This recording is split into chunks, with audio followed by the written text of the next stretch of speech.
With that, we're excited to kick off our morning with an amazing speaker from Google. Pravin leads a UX team here that works on search, so he has exciting things to share with us there. He was also a New York teaching fellow and helped found CompSci High, a public charter school in the South Bronx. So he clearly has a passion for teaching and educating, so hopefully we'll be able to do that today. Here he is. You have a mic? Okay. Here's the seconds. Or are they? I think they're. Cool. Good morning. Thanks for getting here early and ready to go. I'm Pravin Sathe. I know it's hard sometimes in the morning to hear someone talk, so I'm going to do my best to try and be brief, try and be interesting, and hopefully you guys have a lot of questions and we can have more of a dialogue, which I think is the best way to get any insights and ideas for you all as you move through your day. So a little bit background for the talk. So we're going to set it up with a little bit of an intro about myself, the team that I work on, and specifically about this talk. The reason I do that is hopefully it gives you a lens through which we're going to talk about the second half of the talk, which is the three elements of our design process. So let's kick it off here. Mike mentioned before, I'm a math teacher, or former math teacher, here in New York City at Washington Irving High School. It was part of the Teaching Fellows program. I taught there for about 3 years. I also did some cancer research at Brookhaven National Lab. This was out on Long Island. And I've also done some sort of totally opposite things. I've worked with some artisan art institutions. I painted for Tony Orsler for a long time. I worked with Gary Simmons and Liliana Porter. I worked with the DR Art Foundation. And I've also worked at design agencies. So I've seen what it means to work for clients, both large and small and medium-sized businesses, as well as educational institutions. So EdLab is up at Columbia University, and Huge is a product and design agency, originally out of Brooklyn and now sort of global. So I say all of this not because, oh wow, look at all the things that you've done, isn't this impressive? But I think it's more about the idea that exposure to sort of a diversity of experiences leads to better design. And when I came to Google, and now that I've worked on search almost for 8 years, specifically in this team called super verticals. So what are super verticals, right? So you're searching on Google, and sometimes you see some of these cards pop up. There's a bunch of examples here of a lot of the verticals we work on, something like TV movies, health, sports, education, elections, et cetera, et cetera. And we design features for these particular verticals because users are asking about them, right? And we want to give users information as easily and quickly and factually correct as possible. And we think building sort of these deep features help our users get that information quickly. So this breadth of verticals sort of displayed here matches some of those sort of varied interests from before, right? And it's a nice pairing to say, I'm interested in education. Great, let's go build some features for education. We can sort of marry those interests together and have passionate teams building for different types of verticals. So we have designers and researchers and prototypers, you'll see in a second, that are interested in a variety of topics, everything from finance to TV movies to sports, et cetera, et cetera. And this is the team. We truly are a global team. We have offices in Mountain View, in New York, and in Tel Aviv. We have designers and researchers and writers and prototypers that are represented across multiple countries. They speak multiple languages and really bring that diversity of perspective when designing products on search, and specifically for super verticals here.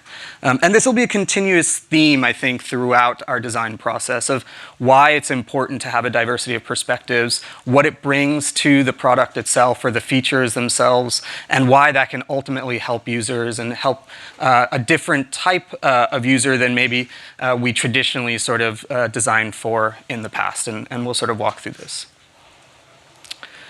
So, you know, it's search. So here's sort of like the scale and responsibility that we have, right? We have billions of users, obviously. We have hundreds of countries and all of the individual cultures represented within those countries, and all of the assumptions and expectations that those countries bring, as well as languages. Dozens and dozens of languages that we support. And those languages specifically have nuances that we need to make sure that we represent in our feature set as well, which means we're helping users at the end of the day. And recently now, and over the last, I'd say 10 years, there's been a big shift to all of the different surfaces that have come into the world. So for most businesses, it started with desktop, obviously, and for some businesses, desktop still remains sort of a large surface on which to launch and iterate on features. And increasingly, obviously, mobile, we know, has become the dominant surface for a lot of consumption, a lot of feature usage. And now there's a lot of new surfaces that we're starting to just scratch the surface of. So this might be smart displays in your home.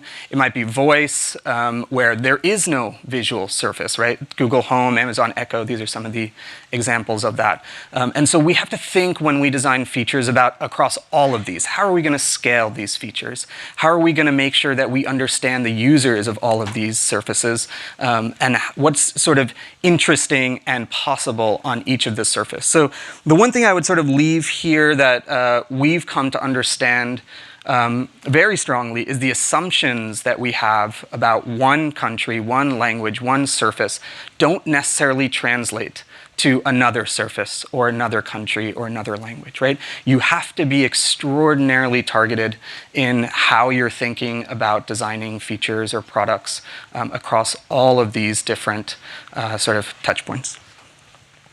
So the biggest thing that we do is we focus on the user, right? And the scale, the impact, the countries, the languages, this is all just sort of examples of how we focus on the user. And at the end of the day, we're trying to deliver utility, desirability, and delight through our design, right? So search obviously is known for the utility bit. We're fast. We hopefully get you answers very quickly, or at least send you on your way to finding an answer. But we also want to be desirable. Right? We want people to come because they are happy with the product. They find some sort of desirability in the product itself, and it doesn't feel onerous. And last, this is, I think, the hardest to measure, and the one we're working on, probably the most strongest on the design team right now, is this sense of desirability and delight. How do we measure delight? We know that users, or at least users tell us through surveys, that when we do something delightful, they're sort of surprised by this, right? And which is great. We love to hear that, and we're still trying to sort of figure out what the best way to provide delight is without sort of minimizing the utility or desirability of the product. It's a tricky balance, and we'll get into some of those examples of delight and where we found it to sort of resonate with users without taking away from what our core proposition is, which is hopefully helping you find answers and information as you go on your journey. So ultimately, that focus on the user is not meant to live in isolation, right? We do have certain metrics to sort of ensure that it drives some of our most important metrics that we consider for the product itself. So when we focus on the user, we are thinking about DAUs. We are thinking about how our users coming to the product day in and day out. We're also thinking about engagement. So it's great if a user comes every day. Are they finding the thing that they want to find? When they consume something on search, are they engaged with that content? Is it useful, right? And of course, the last bit, which is sort of the happiness and love bit, we want users to be happy. We don't want it to feel like a chore. We don't want it to feel like they have to come here to find information, but they want to come here to find information. So that relentless focus on the user every day, we couple it very, very strongly with these metrics. And we are constantly measuring these things through a host of different ways. I won't get into sort of like the specific metrics, but overall, the idea is that these three sort of at a high level represent what we think on the design team at least, we should be driving towards when we think about features. So how do we get from an idea on search to sort of shipping a feature, right? I don't know how many of you know sort of the older stories of search, especially for the design team. I'll relate one that's sort of become a trope is, a long time ago when there were 10 blue links on the page, designers were basically testing colors, right? We'd have 10 blue links with 10 titles. They're all blue, and we wanted to know which one got the most clicks. And so we just tested a bunch of different blues. We tested 42 of them, actually. And we arrived at sort of the one that performed the best, right? And I think that hits on the utility bit of it. But the world has sort of evolved. Search has evolved. The expectations of users have evolved. The types of users that we serve has evolved. Access to smartphones has evolved. And so we've had to expand our definition of design on search tremendously. And hopefully that slide with the 20, 30 so designs on it gave you a sense of how visually rich search can be. And we'll look at some of those features as we go through and how we have sort of expanded our ideas of the types of features that we're designing and the types of features that we're building over time. So I'm going to talk a little bit about the 3 stages of design that we specifically on the Super Verticals team think about as we go through designing features. And just to give you a sense of the different types of teams on search, we sort of work on the big topics I mentioned. There are many other teams that have different processes. Google is one of those places where each team sort of figures out its process. So this is just through the lens of sort of what we do on Super Verticals. And there's 3 big areas, right? We think sort of dreaming, building, and finalizing, right? So the 3 sort of core parts of our day-to-day work fit somewhere between these 3. We may bounce back and forth based on where we are in the life cycle of a feature. But if you were to go sort of linearly, we'd say it's dreaming, building, and finalizing. And at the end of the day, I just want to tie it back to those metrics again, right? As we're dreaming, as we're building, as we're finalizing, we're keeping in mind the user, right? There are many examples where the business might come and say, this may or may not work, or the strategy of the company might change. But we know that if we start with the user, if those changes happen, and they do happen, we've started from the right place. We know we can apply that same focus on the user strategy to the next strategy that the company might be focusing on or the business might be focusing on. So let's start with dreaming. So the first one I would say is be curious and get frustrated, right? So you're just starting out. You're trying to figure out which feature makes sense for your product. And I want to start with a bit of a recent example that led to a feature we launched now 2 years ago. Imagine you're in your home and you're cooking dinner for your family. It could be for your spouse, your partner, your kids, maybe even just for yourself, right? You need to check a recipe.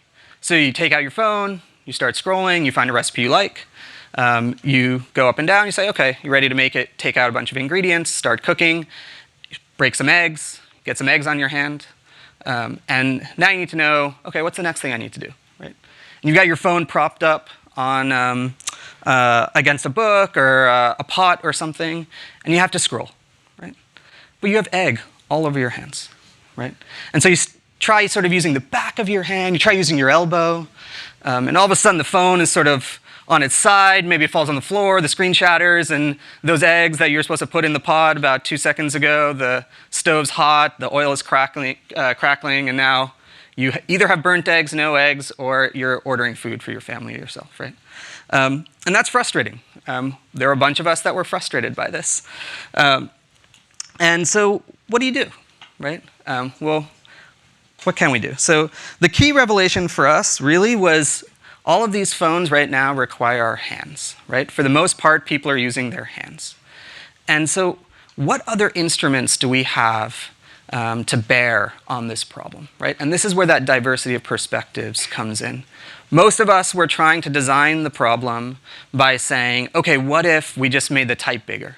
What if we auto-scrolled for you, right? What if we came up with clever ideas using the same instrument, our fingers, to solve the problem? And there was an engineer on the team, Emma Persky, and she sort of had a great revelation. She thought, well, I can use my voice. We have this Google Home. Why can't we try that? And so she went and with a couple of folks, built a prototype. And for the Google Home, it opened up a bunch of new possibilities, right? It opened up a bunch of new users that otherwise maybe would not have used the Home. And I just want to play a little bit video, a very short video for you that sort of shows what's possible when you think a little bit outside of the box, and specifically about this feature that we launched.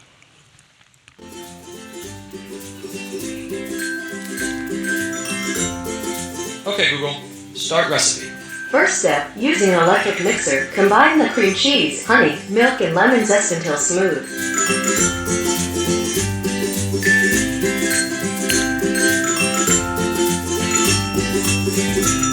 Okay, Google. Next step. Second step, layer in each jar 6 to 7 raspberries, 2 tablespoons of cheesecake filling, and 2 tablespoons of crushed graham crackers.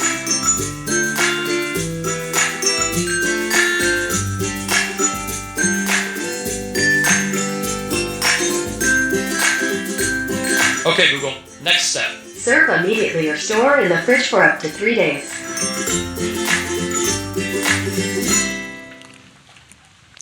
So that came about not because there was a directive from someone to say solve this problem, or we all of a sudden cared about recipes, or we were just sitting around thinking what would be amazing for Google Home. It came because people were frustrated and people were curious.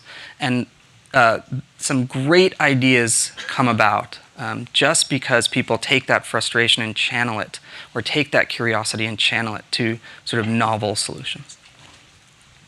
The second one is empathize. I can't say this enough, I think, to a lot of folks whenever I talk to them about how they think about their process. And here I would say the empathy is really about understanding who your users are, right? We talked a little bit about how it's turned into a global audience, all with phones, all with access to information, all with nuance of language, and all with the different cultures around the world. And so we have to be very, very careful about how we think about each of the individual folks or groups of folks that are going to use our products. And when we conduct research, for example, in our dreaming process, if you would, we used to conduct it sort of in the place where we sat. So whether that was in New York, whether that was in Mountain View, and it tended to get participants that were technologically minded, right? Whether they're Google employees, whether they're people living in and around those areas, even family members, for example. So we understood that this was a problem, and it was a blind spot, to be honest. And so what do? We built a van. And we built a van and we said, okay, let's go out. Let's go out and talk to people on an ongoing basis and drive around the country and see what our users are actually doing. Let's see if we can really, really empathize with what's going on a day in, day out basis. And here's some of the sort of results of building that van. Right? So the Bay Area participants, their median income was between $100,000 and $150,000. The US median is around 54. And the research van got to about between 50 and 75 for participants, right? Our actual large group of users who have very unique needs, right? Relative to people, let's say, in the Bay Area or in New York City. It also helped product teams. This wasn't just a, hey, we're going to do this, we're going to try and empathize on an individual basis. We did it collectively, right? The team went out and did this with the research van and understood what users actually wanted, specifically here, the health team, and sort of developed that collective understanding and ownership of user problems. And that is tremendous when you have teams that are large, that are small, because all of the folks on the team can be advocates for that user problem when it comes to solving it. So, okay, I know what you're saying. We're not going to build a van, right?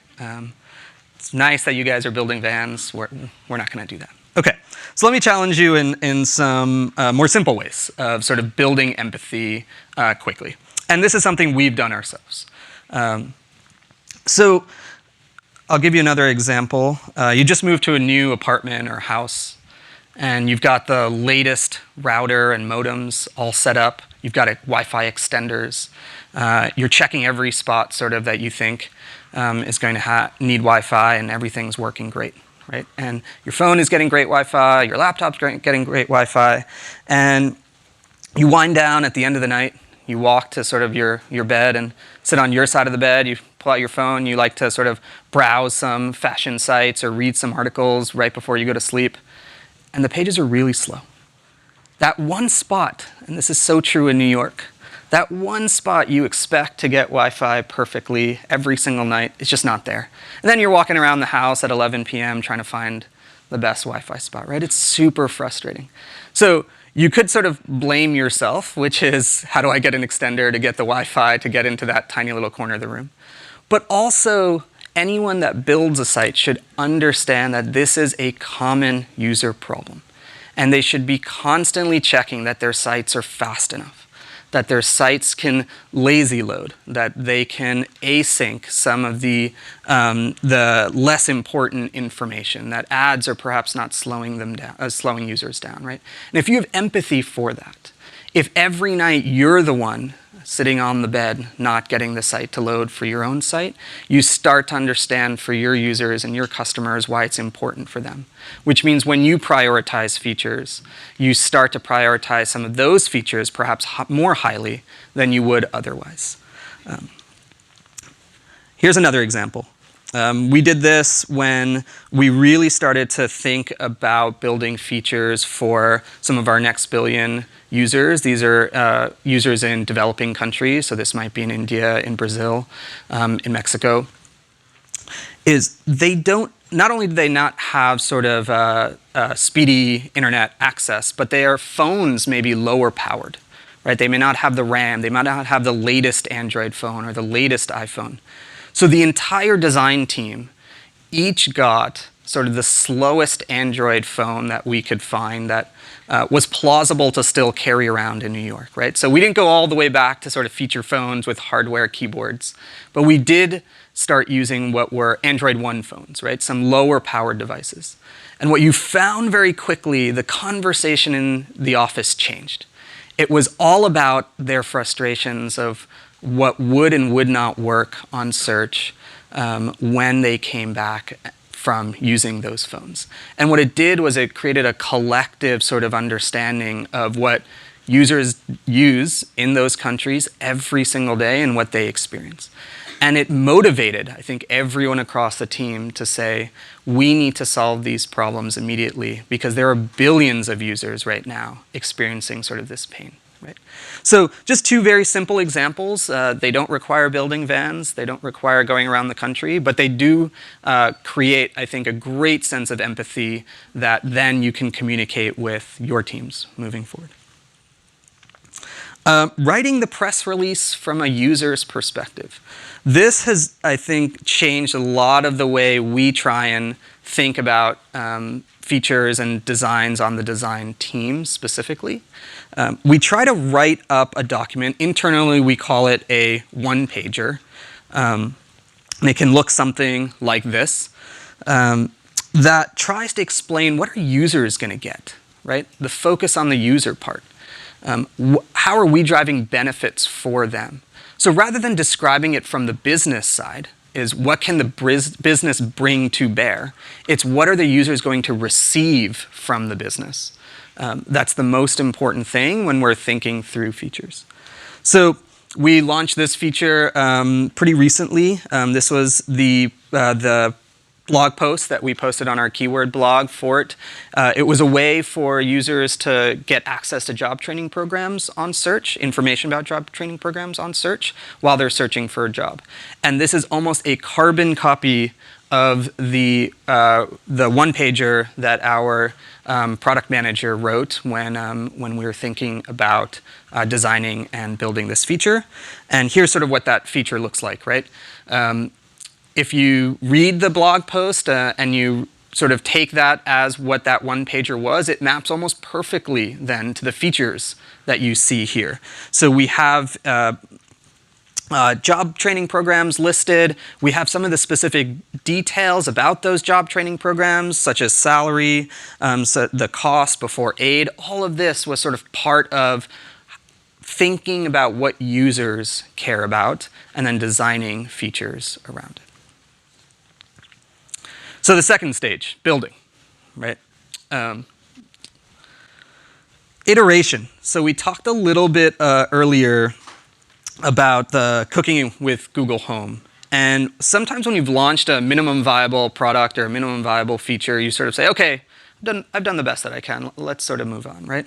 But I think that's where you're missing the opportunity to design the best feature for your users. And that's where the idea of relentless iteration sort of comes in, right? When we launched that cooking with Home feature, a couple of the main things we missed that we learned very quickly from users was multiple timers are really important. You're not just cooking one dish, right? Most likely you're cooking multiple dishes. And so you need to know the timing for those different things. People really like playing music with their, while they're cooking. And we want to make sure that we support that. And the best one was, we didn't really think about baking. So we were all just sort of testing, spaghetti and meatballs or sort of straightforward dinners that we might make. Baking, it turns out, you put something in the oven, you go away, or you put it overnight in the refrigerator, you go away, and you come back. Now you need that recipe again. It's really hard on the Google Home with your voice to get that recipe back, get it started where you were, right? So we want to sort of solve these problems. And we had a new surface that the company was investing in. These were the smart displays. And so we took advantage of that. We thought about the home. We thought about what we did well there, what we didn't do well there. And we took all of those ideas, sort of made a list, and put them into a screen-based surface that also had voice. So we could do some of the things like telling you to preheat your oven at the beginning of the process rather than maybe where it is in the recipe, letting you see what's coming up next when it comes to steps, letting you see both the ingredients and the steps at the same time, letting you see images of some of the ingredients you'll be using, et cetera, right? But the key point here is the importance of iterating and how much better you can make your features by iterating. And here's a little video about that.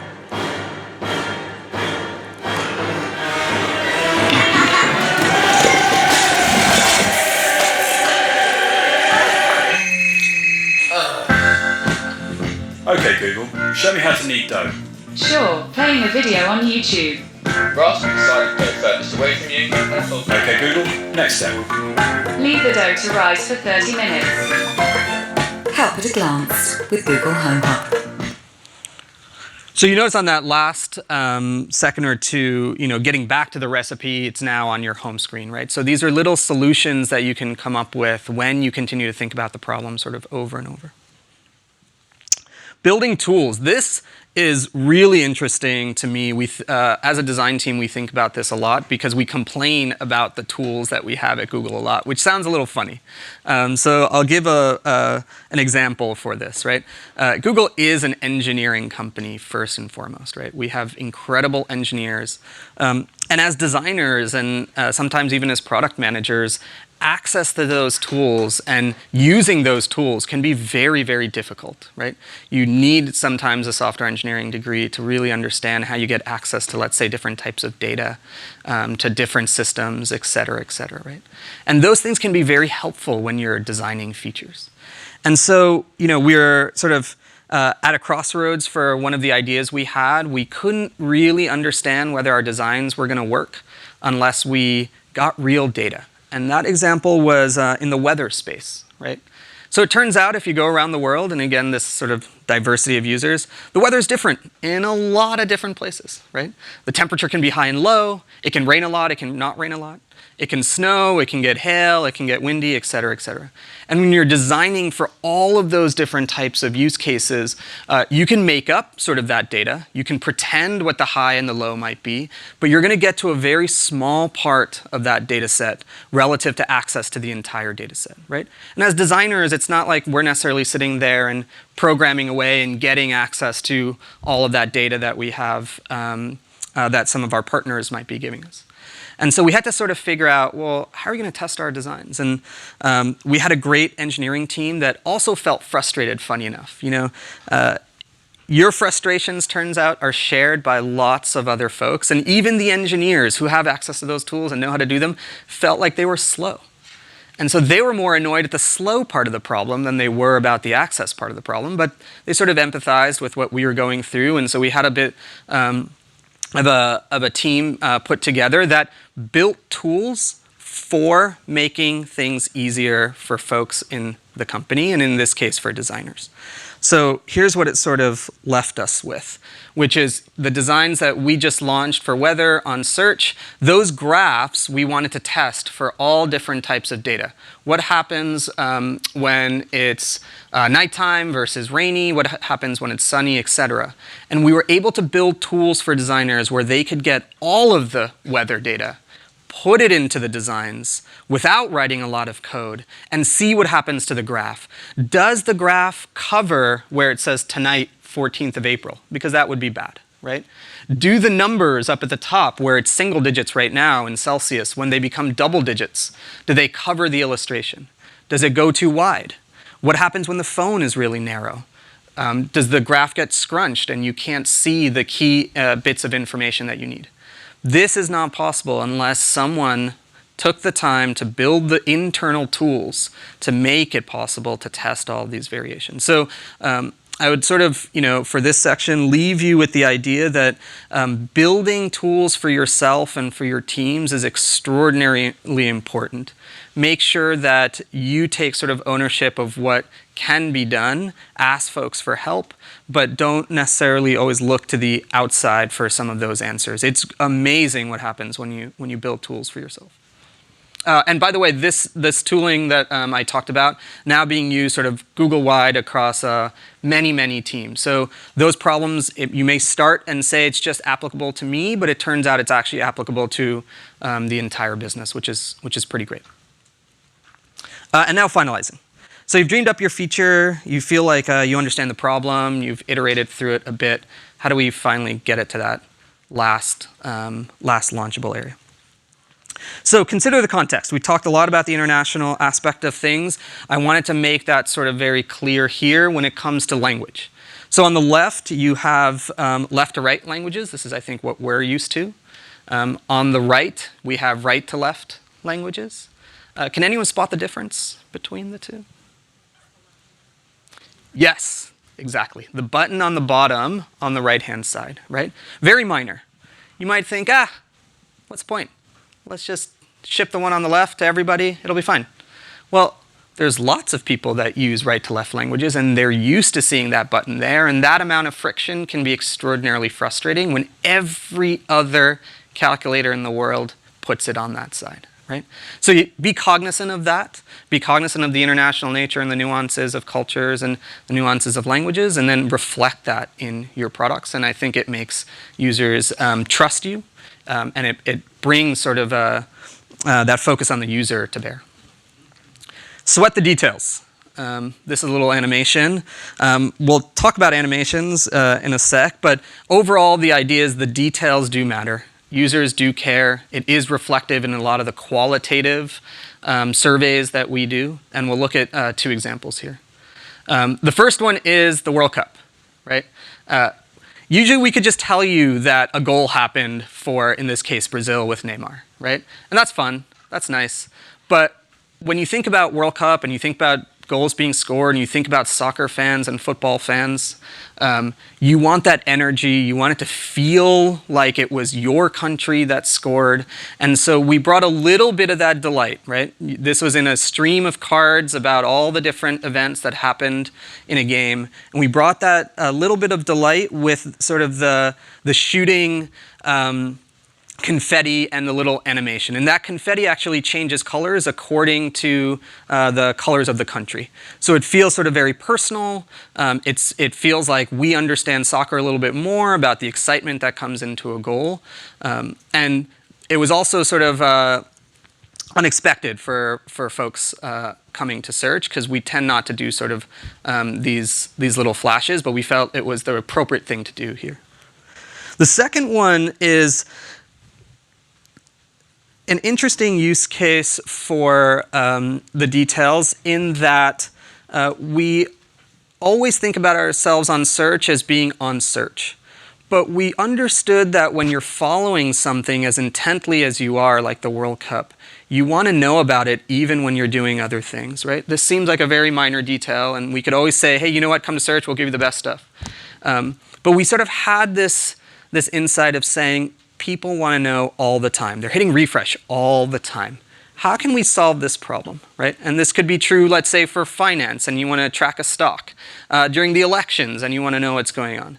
And so we built this tiny little bubble that you could, on Android, you could pin it to your home screen, it could follow you sort of around, you could move it around, and regardless of what you're doing, you could always stay up on the score. And it's the tiny little details in this bubble that I think, for our metrics, were absolutely incredible. And this is my last one. This is something called Instrument to Learn. So I'm sure, I've seen some of the talks before. They talked a lot about metrics. Last year, we talked a lot about metrics. The metrics are very important, even for designers, right? We talked a little bit about the different shades of blue. That's perhaps a glib example, but in reality, it has a lot of truth behind it, in that the best way to learn sometimes is to instrument your entire experience. So what does that mean? Here are some of the metrics that we think about when we're looking at success, failure, if we want to keep going, not going, et cetera, right? So we have some click-through rates. How often are users clicking back or closing something? How long are they staying on a feature or page? And what does that mean? Are they consuming content? Are they lost? If they're searching, how often are they refining their search? Are they finding the right words to find the information? How often are they coming back? And how is the rest of the page being affected by a feature that you're launching, right? And then qualitatively, what do they think about it, right? And here's like an actual example, and I'll talk through how we use some of those metrics here. So we recently launched this feature. This is something we call Stories by Google. It uses sort of the format that Instagram and Snapchat, specifically Snapchat, pioneered. And what it does is give you a little bit of a biography of a person, right? So we learned that our low literacy users and even some of our mobile youth prefer this sort of visual narrative rather than text-based narrative for finding information. And so for, in this case, Giada, we built a story about her notable moments, and some facts about her. And we instrumented everything in this. So what does that mean? It means on the opening screen where you have the little card that asks you to tap, we changed the copy a bunch of different ways to experiment to see which one resonated the most with users. In the story itself, we instrumented how long are people progressing through the story. How fast are they clicking close? When they get to the end, are they looking for more stories, or are they looking for something else, right? How much are they clicking on the publisher links at the bottom? So all of those things help with our design decision-making process. They help with prioritization, and they help with whether we should continue building stories or not. So that was a lot. So here's sort of the bullet point recap of the big things I think are really, really important for the stages of our design thinking. The biggest one, obviously, focus on the user and good things will follow. The business will always have a seat at the table. Other considerations will always have a seat at the table. You're the representatives for the user at the table, and that user is not physically there, right? So really, really focus on the user. Be curious, build empathy, really understand and internalize the problems. Remember to iterate. Your first idea, your second idea, your third idea, your 15th idea probably is not the best idea. It can get you to a minimum viable product, but it won't get you to the best possible product. Build the tools yourself. Don't wait for others. Consider the context. Sweat the details, and of course, instrumentally. So, with that, thanks. Appreciate it. Thank you, Pravin. Sure.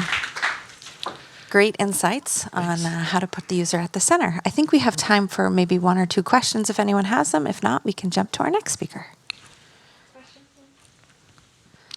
So we have one over there. Hey, Mike, can you? So with stories, Sorry. do you see that in the future we'll be using stories as kind of an answer box solution that we should start to prepare content for versus having you guys build it? Yeah, that's a great question. So I think stories as a format is extraordinarily interesting to give users answers or take them on a narrative journey that perhaps is more difficult to do if you're just scrolling looking for information, right? And so apart from sort of the notion of if it's the perfect format for everything, I think focusing on where that format is interesting and helps solve user problems, absolutely. I think it's a great new, you could call it surface, to get information to users, for sure. In terms of our thinking behind it, we sort of believe in the web ecosystem, right? Search specifically. And so we think that there's lots of interesting things that we can do with search as an aggregator to take some of that rich information and package it in a way for things that users are looking for and personalize in that way. But we truly believe that it is the web and it is publishers that are going to ultimately determine what that information should be and how it should be presented. So yeah, I think stories for sure, especially we're seeing for some of our mobile youth and low literacy users, has been transformative in understanding the information around them. I hope that answered your question. Yeah. Awesome. There's one more in the center here. You mentioned like all the things that you focus on are utility, desirability, and delight, and also your metrics. And none of them were around like revenue or profit. How do you balance that and make sure that although you may have more daily active users today, Google's still profitable and generating revenue? Yeah, it's a great question, and I'll be honest with you, there is a bit of a firewall between the ads side and the search features side, right? And I think it was prescient from Larry and Sergey in doing that, because I think for some businesses at least, and if you start mixing those two a little too early in the process, perhaps ideas that are not revenue positive today never come to bear. Right? And so we have that philosophy that the business side will figure out how to generate revenue long-term based on features that we're building for our users.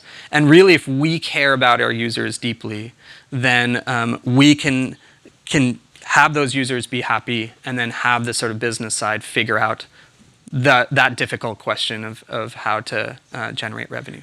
So I don't mean to skirt your question, but it truly is at the core of the company, and at least of Google, of Google Search at least, of saying care about your users, care about the features that they're using, make sure they're happy, and we'll figure sort of the rest out.